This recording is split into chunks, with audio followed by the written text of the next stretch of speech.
हमारा आज का topic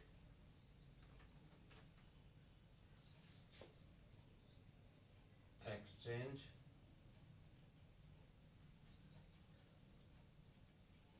degeneracy and symmetry in quantum mechanics. विनिमय, अपभ्रष्टता तथा सममिति। मान के चलें कि दो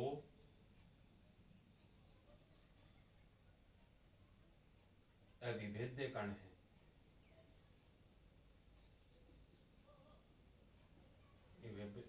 अविभेद्य कण का मतलब कि ऐसे कण जिनके अंदर कोई अंतर नहीं किया जा सकता, इनडिस्टिंग्विशेबल।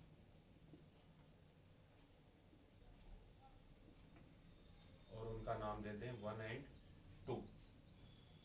और इनसे रिलेटेड जो प्रसामान्य अवस्था है,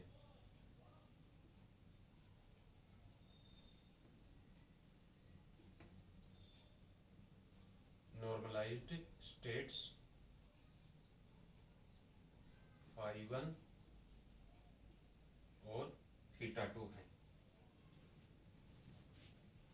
पहले से रिलेटेड φ1 और दूसरे से θ2।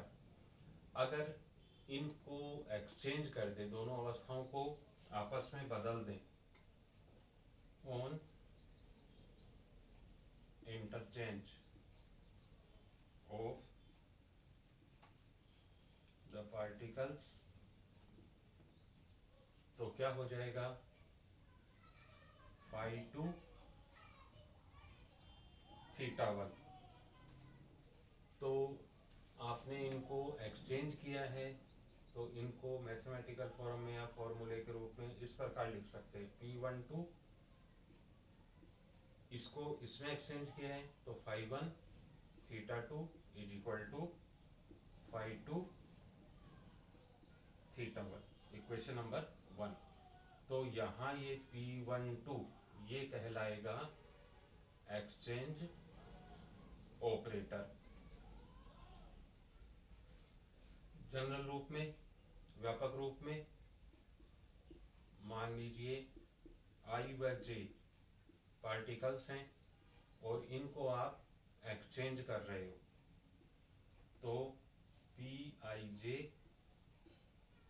और इनसे रिलेटेड फंक्शन I है। ये फंक्शन ऐसे का ऐसा मिल जाता, मतलब यहाँ पर वही निशान है जो इसके साथ है प्लस का, तो ये फंक्शन होता है सिमेट्रिक, सममित। और अगर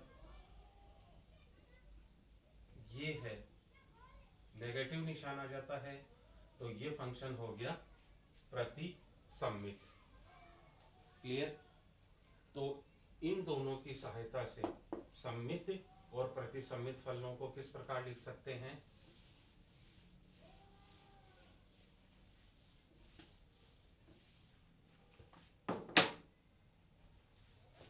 symmetric function that is φ1 θ2। Exchange होने पर भी कोई फर्क नहीं पड़ा, मीन्स φ2 θ1। मीन्स इसमें 1 व 2 को एक्सचेंज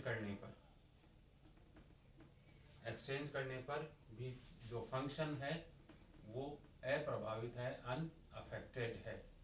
तो ये फंक्शन हो गया सम्मित तरंग फलन। और अगर चेंज हो जाता है, φ1 θ2 माइनस आ जाता है, तो ये फंक्शन हो गया प्रतिसम्मित। तो 1 व 2 को आपस में चेंज करने पर यहाँ पर माइनस का निशान आ गया, तो ये फंक्शन हो गया प्रतिसम्मित। क्लियर? अब देखो क्वांटम स्टैटिक्स है।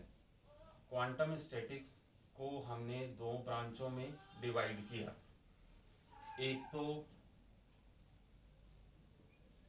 फर्मी डिराक और दूसरा बोस-आइंस्टीन। ये दो प्रकार की सांख्यिकी में क्वांटम स्टैटिक्स डिवाइडेड है। तो सबसे पहले बात करते हैं हम फर्मी डिराक सांख्यिकी की। तो फर्मी डिराक सांख्यिकी में सबसे पहली बात कि ऐसे कण जिनकी चक्रण क्वांटम संख्या या जिनका चक्रण अर्ध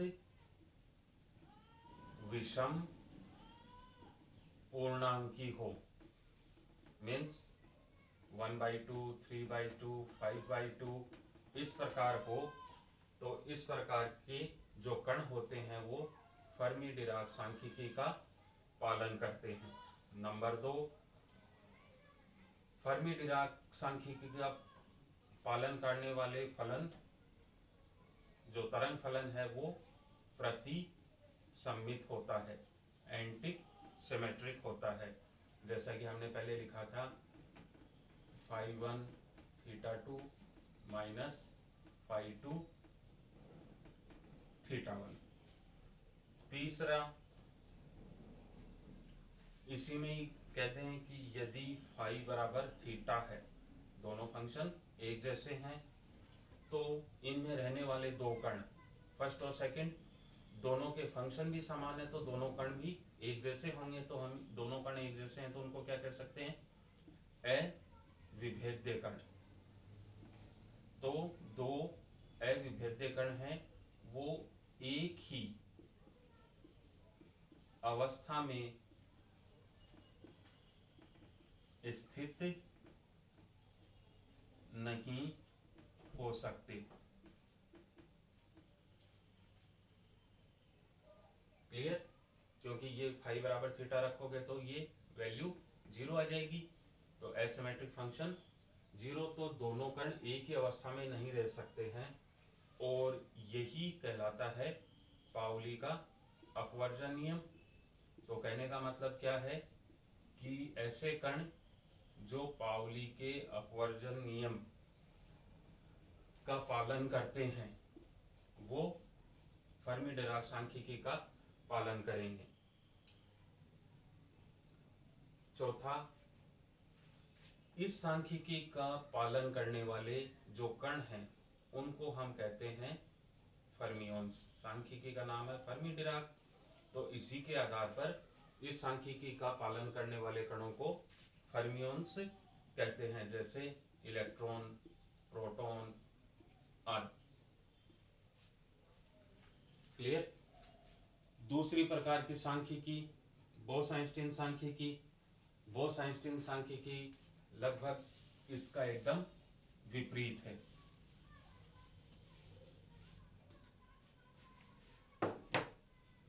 पहली बात, ऐसे कण जिनका चक्रण पूर्णांकी है वो बोस-आइंस्टीन सांख्यिकी का पालन करते हैं। नंबर 2, इस सांख्यिकी का पालन करने वाले तरंग फलन सममित होता है, जैसे φ1 θ2 प्लस φ2 θ1। तीसरा, इसके अंदर क्या है, दोनों कण एक ही अवस्था में रह सकते हैं। इसका मतलब दोनों कण एक ही अवस्था में रहने का मतलब पाउली के अपवर्जन नियम, पाउलीज एक्सक्लूशन प्रिंसिपल का पालन नहीं करते हैं, और इस सांख्यिकी का पालन करने वाले कणों को बोसॉन्स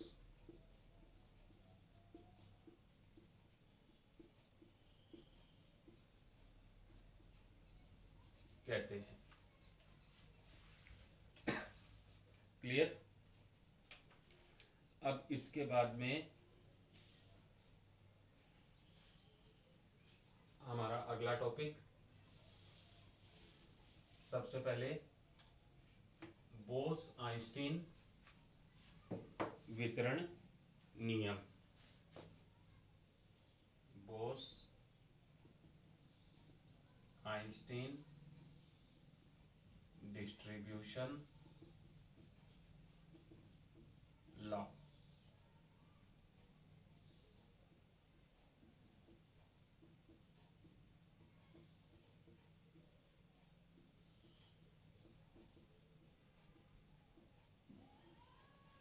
बोस आइंस्टीन वितरण नियम के अंदर जो भी कण है वो बोस आइंस्टीन सांख्यिकी का पालन करते हैं, और अब इन कणों का जो सिस्टम है उसके अंदर आप छोटे छोटे सेल्स मान के चलते हो। उन सेल्स में इनका वितरण है, डिस्ट्रीब्यूशन है, वो किस प्रकार होता है।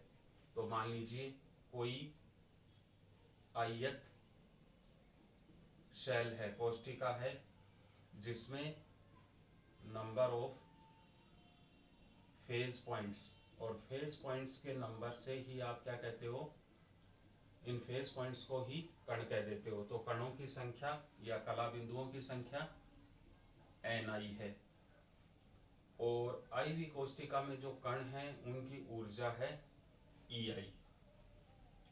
ठीक है, तो IV कोष्ठिका में जैसे मान लीजिए ये IV कोष्ठिका है, 1 2 3 4, तो 1 2 3 4 ये हो गए 1 2 3 4 इसके चैम्बर्स, कक्ष। और इन कक्षों के अंदर जैसे मान लीजिए ये कक्ष है, ये मान लीजिए 4 इसके अंदर हो गए कि 4 पार्टिकल्स एक कक्ष में रह सकते हैं। तो इन 4 पार्टिकल्स को क्या कह दिया, कला बिंदु, फेज पॉइंट्स। तो कक्षों को तो हम रिप्रेजेंट कर रहे हैं 1 2 3 4 से, और फेज पॉइंट्स को हम रिप्रेजेंट कर रहे हैं ABC से। कहां तक, कितने फेज पॉइंट्स हैं, ni तक। अब सबसे पहले, और इनमें ये तो मैंने 4 लिए हैं, और भी हो सकते हैं, तो व्यापक रूप में इनको क्या कहेंगे हम, GI एक तरह से हो गई इसकी डिग्री ऑफ डीजेनरेसी, अपभ्रष्टता। मतलब इनको वितरण, इन कोष्ठिकाओं में इन कणों को वितरण करने के प्रकार, तो ni कणों को वितरण करने के प्रकार कितने हो गए, GI। अब ये किस प्रकार वितरित होंगे वो देखेंगे।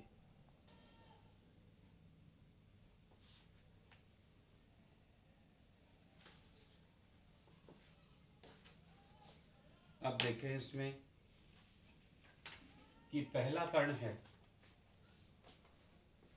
उसके लिए GI अवस्थाएं हैं कि वह उसके लिए, जैसे मान लीजिए कोई क्लासरूम है उसके अंदर 10 बेंचेस हैं, तो फर्स्ट स्टूडेंट के लिए बैठने के लिए 10 बेंचेस उपलब्ध होंगी, 10 में से वो किसी पर भी बैठ सकता है। सेकंड स्टूडेंट के लिए 9 उपलब्ध होंगी, थर्ड के लिए 8 होंगी। तो ऐसे ही ये सीक्वेंस आगे से आगे चलता जाता है। तो इसी प्रकार इसमें भी जो वितरण हो रहा है कोष्ठिकाओं में वो किस प्रकार होगा, सबसे पहले GI, फिर उसके बाद में GI plus ni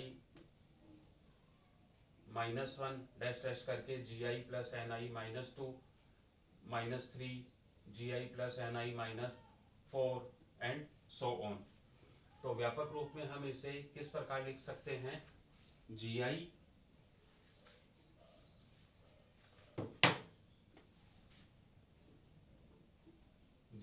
plus ni -1 का फैक्टोरियल।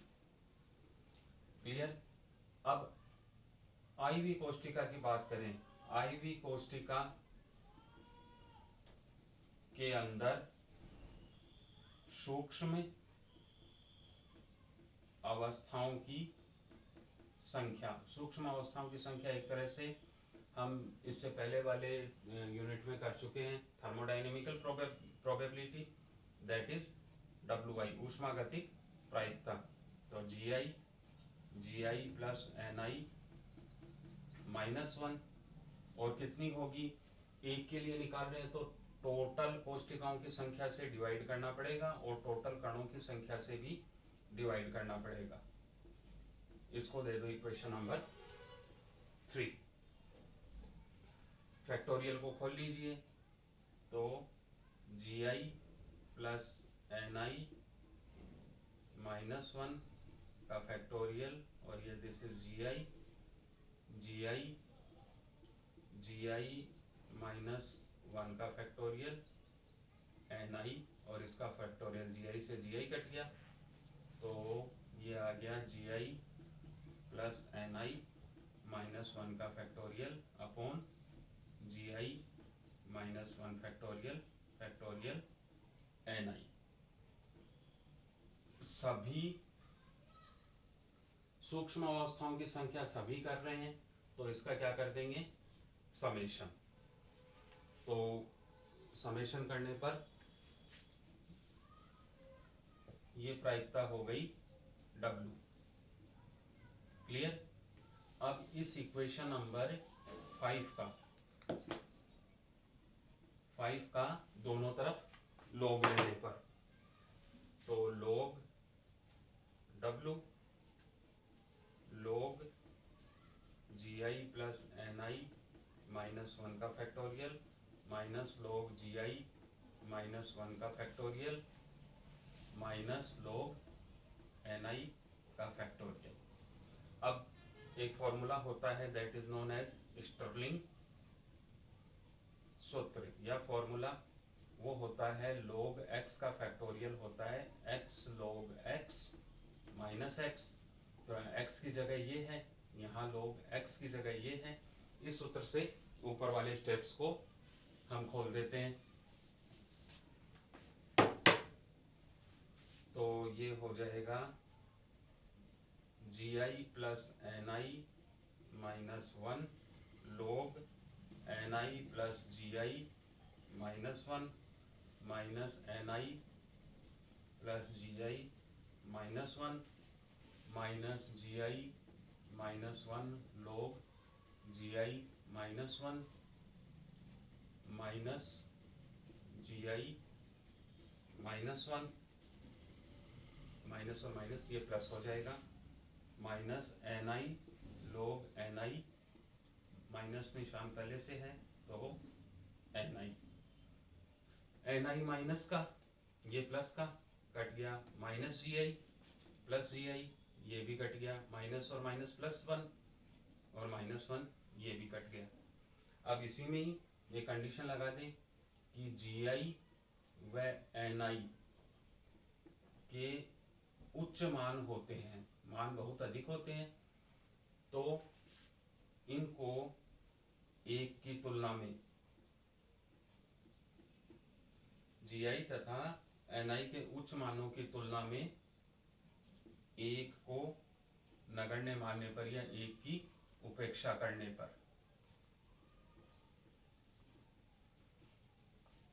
तो उपेक्षा कर रहे हो तो यहाँ से ये 1 हटा दिया, ये भी 1 हटा दिया आगे वाले स्टेप में और ये भी हटा दिया तो अब हमारे पास बच गया log W बराबर समेशन NI प्लस GI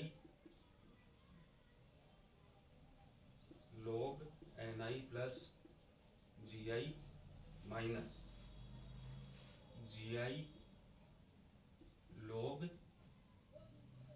GI minus NI log NI।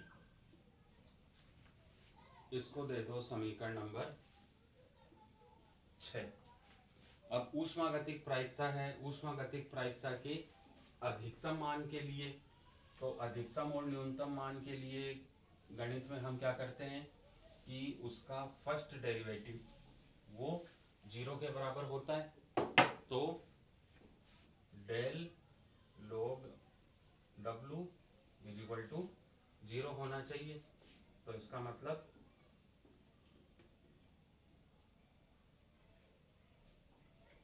NI प्लस GI इसका डेरिवेशन करें तो इसका आएगा NI N I plus ji I. First और सेकंड, फर्स्ट को एज इट इज रखा, सेकंड का किया ये एन आई के सापेक्ष, फिर इसको कांस्टेंट रख के इसका करते हैं, तो log N I plus ji i del N i, दोनों जी आई में है, zero, first second minus n i upon N i del N i, और फिर उसके बाद में log N i del N i equal to zero. तो आपके पास बच गया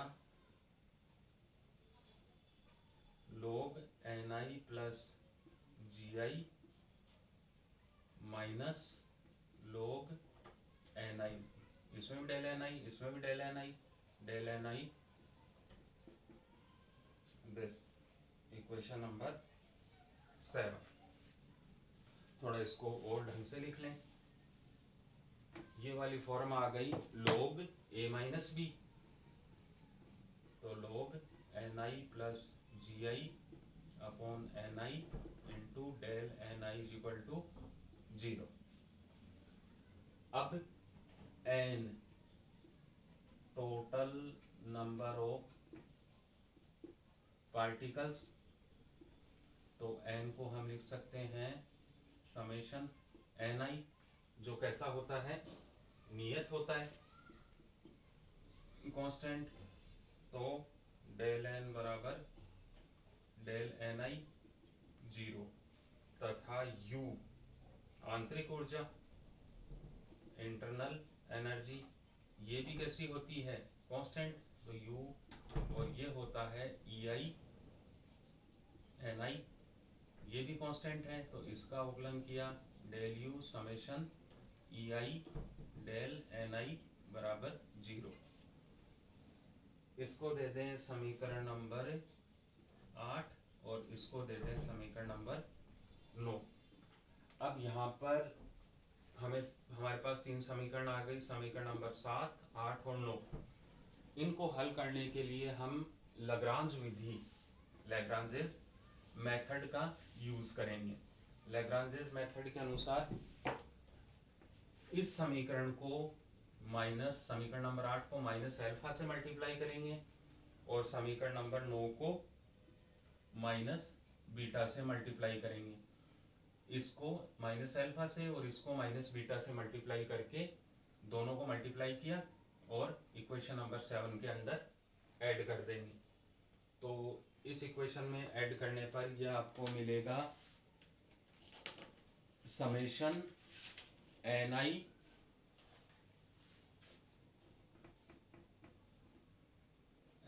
plus ji I upon N i minus alpha minus beta e square del e i बराबर जीरो। अब डेल एन आई स्वतंत्र चर है, del N I is an independent variable, so ये zero, n I plus ji I upon N i minus alpha minus beta e i बराबर zero. इनको उधर ले जाएं दोनों को, तो ये हो गया।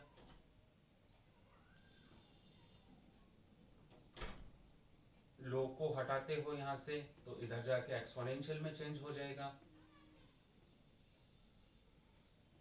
अपो 1 plus ji I upon N i e की power alpha plus beta e i, g I upon N i, 1 को उधर ले जाओ, ई की power alpha plus beta e i minus 1, और उल्टा घुमा दो इसे, n i upon g i 1 upon e की power alpha plus beta e i minus 1, और इससे एन आई बराबर जी आई ई की power alpha plus beta e i minus 1।